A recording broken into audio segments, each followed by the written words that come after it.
Hey everybody, and welcome back to Jack Crow Woodworking. I'm Michael. Just wanted to kind of start off with the project that I'm working on.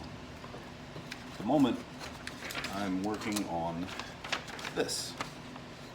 Basically, I believe it's called a cobbler's bench, but to me, it's kind of a shoe cubby.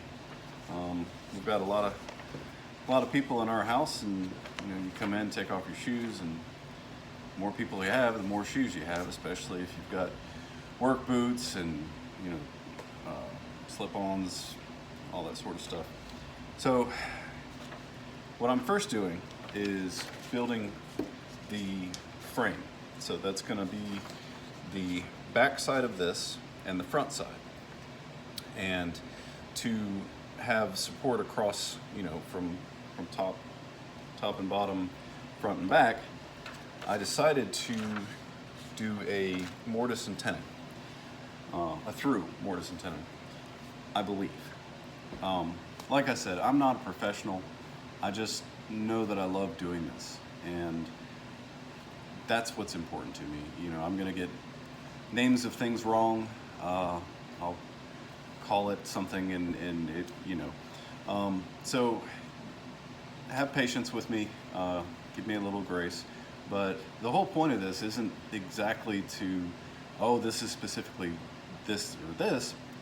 It's the doing it. It's the enjoying of it. It's putting part of yourself into the project that you're working on.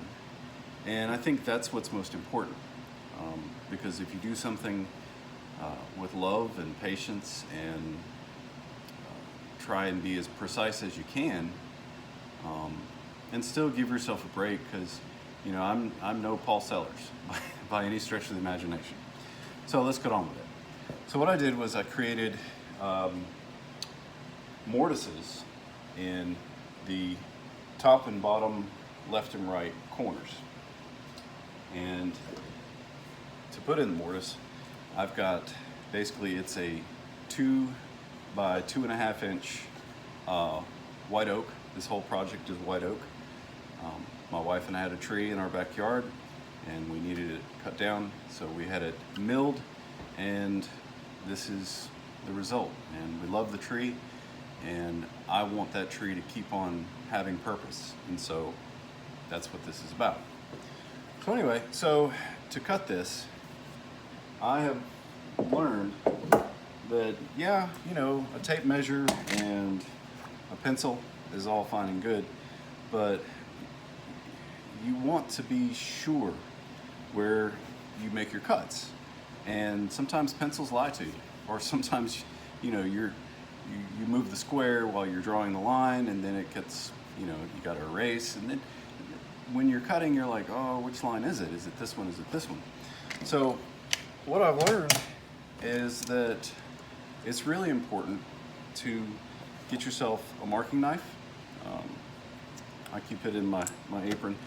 I think it's very important that you wear an apron, because you never know when something's going to kick out at you or if you're going to slip, and it's better to have a good tough layer on you. This is canvas, just to keep you safe, and plus too, it gives you places to put the tools that you need and keep them on hand. So a marking knife and a marking gauge. I have watched enough woodworkers to realize how important these two things are. So the first thing you do is you find out what you're going to need, top to bottom, left to right, to make the mortise line up, the tenon line up with the mortise. So what I did was I took my measurements, and because you're going to have a lot of measurements that are similar, instead of going back and forth with your tape measure and your pencil, and maybe sometimes getting confused, if you find what you need and mark it, then all you have to do is then just flip it over.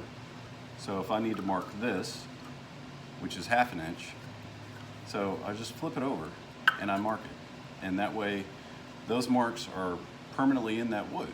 So when it comes time to cut, you set your saw blade on there and it will fall into the groove that your marking knife and your marking gauge have created. And it makes for a lot easier cutting. Enjoy.